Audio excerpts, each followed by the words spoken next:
This is Gary Atencio with CNTV, and today we're in New York. I am here with Pristine Advisers. Since 2010, this award-winning full-service public relations agency will make your mission appealing to investors, the media, analysts, and brokers to improve the growth and sustainability of any firm.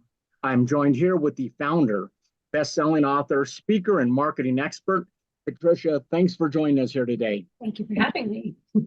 I'm going to start off a little bit about yourself. You have really 35 plus years of experience working with clients across the globe and across diverse industries. You have consistently delivered award-winning results. Share with us how your successful journey has led you here today to serve other companies.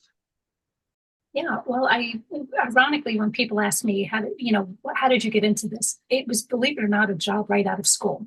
It wasn't something that I looked to do, but I fell in love with it immediately because it's marketing. It's not like a receptionist who answers phones every day, a cashier who rings it.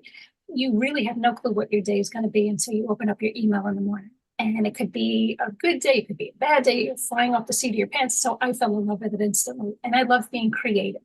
If you want to market somebody, I have to be creative. What can I do to make you better than everybody else? You have to become a household name. What do I have to do to make that happen? So I just love that. And been doing it on the agency side since out of school. I have put myself through college, got my master's in this and just fell in love with it. So much so that I bounced around. I stayed at one company for 16 years until they were closing their doors. Then I went to another company. Every client followed me, which I thought was a nice testament. Stayed there for 6 years till they were selling that company. And then I was like, all right, do I just bounce around again or do I just start my own company? Because I'm doing this for so long. I started my own company and every client followed me again. So some clients I've had for over 16 years, which I think speaks to the volume of what I do. The results that I bring them and the fees that I charge are not, astronomical compared to other companies. And I do IR, PR, marketing, and media relations, where some companies do one or the other. So you're getting the full package. So absolutely. I mean, not every firm out there can give that full package like that. That is fantastic. I mean, in business, having a good reputation is crucial for individuals and businesses in today's world. Is it important to manage reputation effectively, maybe more so today than possibly ever before? And why would you say that is? Yeah, I mean, you know how they say no news is bad news, and that's not really true. You do want to have a good reputation. And people, especially nowadays, because there's so many scammers out there and everything's, deep fakes and all that stuff. People want to know that you understand them. So when you're marketing a product, say, for example, or a company, I've had, say, even on the investor relations side, where companies would say, well, we're the greatest in the world and people should just buy us. It's not about you. That's my biggest beef with everybody. It's not about you. It's about them, your audience, whether it's an investor, a customer, whatever. You have to say, how is what you have, whether it's a product, a stock, whatever, how is it beneficial to them? You have to think how they think. What is it for them? So, that's one of the approaches that I have. And, I tell people, say you have a stock and it didn't do good that month. It happens, but you have to be real and explain that to people. Was it because you messed up? No, it was because the markets, and explain how you're on top of that and you're doing what's in their best interest. So, I've done that to a lot of clients where people realize, okay, you're a real person, you're being honest, and that speaks volume. And really building that relationship where your reputation, people want to know that you have my best interest at heart, whether you have a product, whether you have a stock, whether you're a corporation, you sell shirts, doesn't matter. You're looking out for me. So I think reputation is huge and you have to really build on that and keep on top of that. Absolutely. I mean, honesty and being real, the consumers now have a very sharp eye. We're able to look through a lot of clutter out there and we know what's not real. Many times a company's really primary focus is on increasing profit, their bottom line. But can a good reputation, a good message, open doors to new opportunities and therefore also lead to increased revenue? Yeah, I mean, if I have a company like, we'll just use Disney as an example. They are on top of everything. They're, surveying, people who visit the park. They want to know what you think. They have, online, tell us your beef. They want to know what you think. And in turn, you realize, okay, they care about what I think. And that's going to bring me back there more. Because if I tell you I have an issue, you're going to do what you can to try to rectify it. I'm just one of many. But the reputation is huge, and that can bring great ROI. If you have a business and you have shareholders and your stocks, like I'll give you an example. We had a company that was invested in the financials one time and the financials were tanking. Well, that portfolio manager didn't do anything. And other companies, they reshuffle the portfolio. It's just the nature of the game. Well, who's going to want to invest with you? You obviously weren't even paying attention. Did you not care that that's my hard-earned money that you're losing? So that reputation and again, knowing people want to know that they can rely on you in all circumstances. So that can in turn bring great ROI no matter what your business is. I mean, many eyes are on a company today. I mean, deciding whether or not to get involved with that company, the public, investors, even potential employees.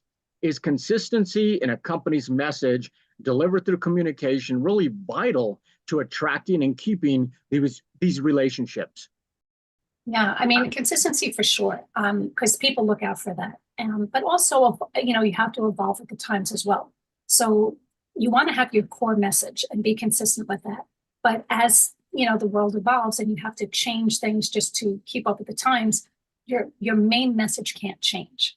So if you have, say, Coca-Cola and you have this great soda and, it's the best tasting and blah, blah, blah, now you have different flavors and, different celebrities endorsing. But at the end of the day, what is your core message? That message can't change. So, if you start changing it, it makes you seem unstable, it makes you seem like you have no clue what you're doing.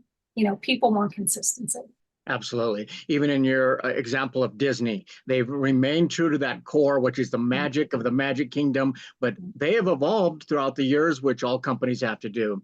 Pristine Advisers is an award-winning firm that has built a reputation for providing a high-end experience in communicating a message.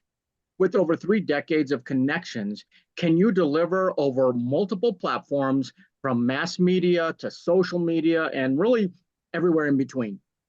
Yeah, I mean, that's just evolving with the times again. So say, depending on the company, I always say marketing is marketing. The only thing that changes is the story and who you're telling it to and how you're telling. So every new client I have, well, through the years, I've developed this immense database of various, whether it be investors, analysts, brokers, media, media on the retail or investors on the retail or institutional side, but then customers, are they in healthcare? Are they in technology? Are they in medical? Whatever. I've built this immense database. But then even seeing now, like we have a new client, okay, who's the influencers on that? Who's the media covering that? What are, who are your competitors? What are they doing? Are you doing that too? What should we, so you have to just keep evolving. But, it really is, and it depends on the product. If you're a financial company, would you really be on TikTok? Probably not. But if you're a fashion company, by all means, so you have to know what platforms are out there, what's best for each particular client, what kind of message it is. Who would be the top people to put you in front of? Is it the teens? Is it the adults? Is it the senior? Is it the sports people? You have to, I think through the 35 years, you kind of learn the ins and outs of how to navigate through the world wide web of marketing. And, once you have the base for that, each client is different. You just start navigating the web again and it changes and you tweak it along the way. And, it's just how it works. Interesting. Definitely customization for that exact client. I mean, you have assembled a team of enthusiastic professionals that have specialized in the execution of helping companies achieve brand recognition. Share with us just a few of the areas that these specialized teams maybe can help folks out there. Really a little bit of everything that you may offer. Yeah, so I'll just use a recent one, for example. It happens to be a company that specializes in skincare. So depending on the team, so now I have a team specific for that. So this team has a background in the medical field. So dermatologists, for example, they would be very keen to skincare. Another person, they're also dealing with something related to travel. I have one of the team members who used to actually work for a travel agency. They know all the ins and outs for all of that. If it's a financial company, have team members that are specialized in that, host events. They have databases of the institutional investors, retail investors. So the teams will vary depending on what the client is, but you want to try to bring the flavor of what the client's needs are and who has the most experience in them. And like I said, I've got team members for just about every niche out there. So sometimes they interlap, but for the most part, you want to make it specific to each individual client. Because you offer so much, I can't imagine there's a company out there you couldn't help. I mean, financial communication, peer analysis, press releases, presentations, roadshow, and even event management. to the day in and day out strategies for social media. I mean, your team does it all fast and affordable. Is that something that you pride yourself on? Yeah, I mean, it's not that I set out to just do everything, but I found through the years, I always tell people, here's my entire brochure. Here's everything that I can do, but you pick and choose what you need. Because some people might have their own internal IR or internal PR, internal marketing, and I just work with them. But what I found through the years sometimes is that everybody's pitching a totally different story. They're not communicating. So you're kind of all over the place. And sometimes having that one point person is good. But I always say on the agency side, I still work on the employee of whoever hires me. At the end of the day, we all have the same goal. We want to see this company succeed. And I always say their success is my success. So I do it all, but I will work with anybody who has various teams, and that's totally fine as long as we're all on the same page and we're all, again, I'm not here to steal somebody's job. We all want to see this company succeed. And I do think it is unique because, like I said, I've known a lot of people in the field who only do one of the two. And it's kind of a crazy thing because for me, for years, people said, you sound like you're all over the place because you're doing like even website design and maintenance. Is that something because I had nothing else better to do? No, but when I had a financial company, I'm dealing with the tech person who doesn't understand how a financial person thinks. So I spend more time going back and forth with them, telling them where they should have it on the website because no one's going to spend 20 minutes looking for it. It gets to the point where it's like, you know what, let me just do it myself. So, I do work with anybody. I do a lot, but I think at the end of the day, we all have the same goal. This company has to succeed, and Yep. However it has to happen, whether it's through someone else or through me, happy to do it.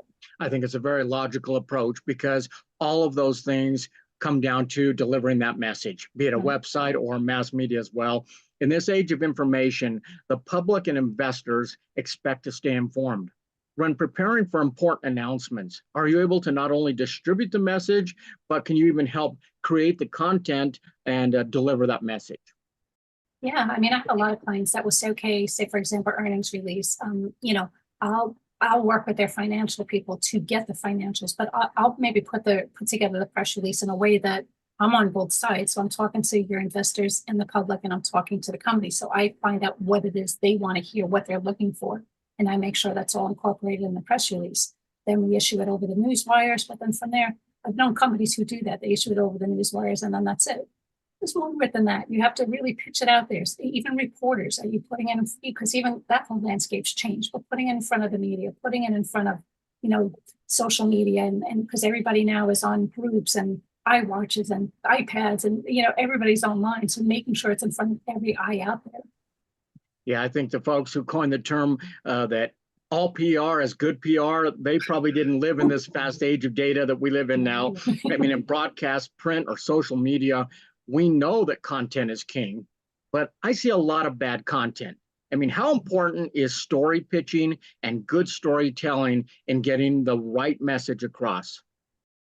It's really important because, again, like I know somebody who did a press release recently, and people from my end were kind of like, but you're telling the story that you think people want to hear, but that doesn't really tell the story of how the public would want to hear it.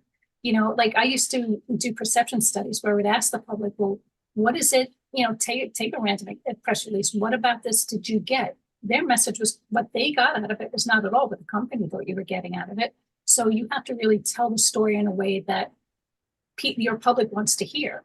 So the storytelling has to be consistent, but it has to be, I always tell people, you focus on what you do best, run your company. Let me focus on what I do best. Let me put together something because I'm the middle guy. I'm working with you, but I'm working with your public, whether it be people, Absolutely. Customers, or investors. I couldn't agree more, definitely. I mean, with the services you provide, you're freeing up companies to do what they do best as you kind of promote them and send their message out there. Would you say your team goes the extra mile to achieve these communication goals by truly getting to know and understand your clients and their customers' needs so that you can deliver the best results? Yeah, I mean, it's not a boilerplate thing where we just say, okay, here's everything, do that. We have conference calls, we have, Zoom meetings, whatnot, and we ask 50,000 questions because, everybody has a different background. So whether it's marketing, PR, IR, everybody has different questions. And, you can ask me, but it's better getting it from the source. Let's talk to the company, the CEO, their internal marketing team, and let's find out what they're doing already, what's working, what's not working. and what can we do to make it better? Because again, sometimes it is good to have somebody from the outside because you're too involved when you're on the inside. When we've dealt with companies like yours, we have a better understanding of what other people are doing, what's working, what's not working, and then we work with you to kind of bring it to the next level. Excellent. You have expert people with creative ideas that can execute a fast-growing process in investor and public relations, marketing, and social media, and even raising capital if needed. So how do they get started with you? Is there a consultation on the front end? How does that work? Yeah, it's basically we just have a call and we pretty much find out what it is you're looking for. Because sometimes what they are looking for and what they think the next step should be, I might have a different take on it. So we just have an initial call. We say, okay, you tell me what it is you're looking for. I tell you everything that I could do, and we'll see how we could work that together. And I'll give you my advice on what I think you should be doing. And then if all said and done, we just, sign a contract and we do, we work month to month. Excellent. But I always say it's not a 1, 2, 3 thing. It's a process, Great. Patricia is the founder of this trailblazing agency. As a published author, as well as featured contributor across multiple media out there, you have secured your status as a thought leader in this industry by conveying your client's mission to precisely the right audience. Is this work rewarding for you, Steele? I love it. It's one of those things, like I said, if I did the same boring job every day, I'd say I'm bored out of my mind. But I love this. I love the creativity about it because no two clients are the same. Every day is different. And I love the challenge. What can I do to make you better than everybody else? Because your success is my success. So I'm not going to stop until you succeed in what it is you're looking to do. And for me, I'm like, that is just awesome. That is excellent. I introduce entrepreneurs and companies every single day on TV. It's not every day that I get to introduce one of those who actually introduce those to the public. And so it's really been a pleasure for me. Once again, viewers, take a look at the bottom of the screen. You're going to see their website, and you can see the many services they provide. With a network of over 800,000 targeted contacts, they empower companies on a global scale to position themselves effectively in front of the audiences that matter most to your success.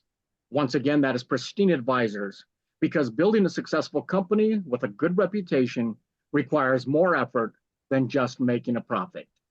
This is Gary Atencio with CNTV, and if you don't know, now you know.